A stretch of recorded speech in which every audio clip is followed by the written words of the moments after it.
Cuneiform is a writing system like the Latin script. The Latin script is used to write English and French and German and other European languages.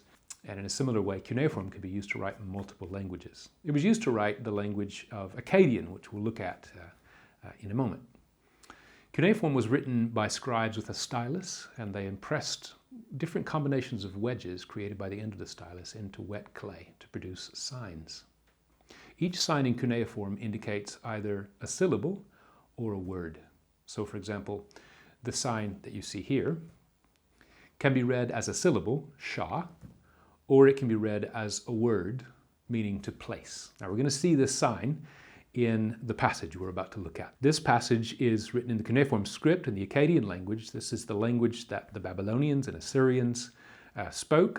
The passage reads, Sha-ashu, gim mushin, ku-upi, ke-reb, uru ursali-imu, uru lugal-tishu, a-sir-shu. Now, in that first word that I just read, you have a pronoun, as for him. And you can see that that first syllable, sha, is indicated by the sign that we just looked at a moment ago.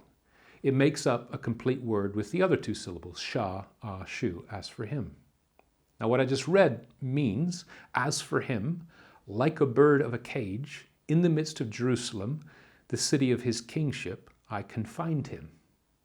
Now, the rest of that passage reads, Uru chaltsumesh ugushu urakisma atse'e kagal urushu utera ikibuush.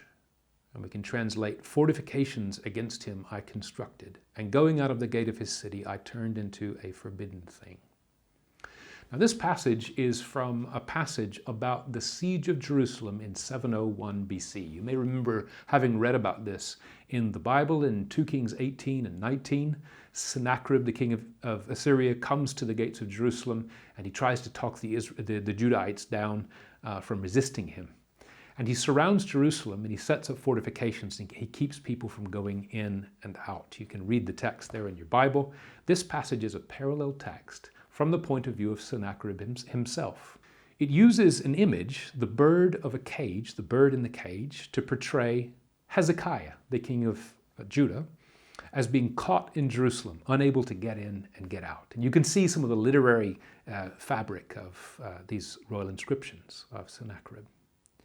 Now, this passage is really important, and it illustrates the importance of cuneiform and Akkadian for how we think about biblical history.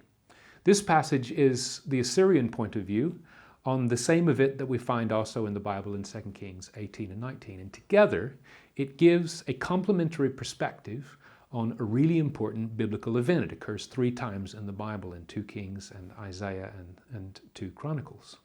So you can see then how important cuneiform script and Akkadian language are for our understanding of biblical history.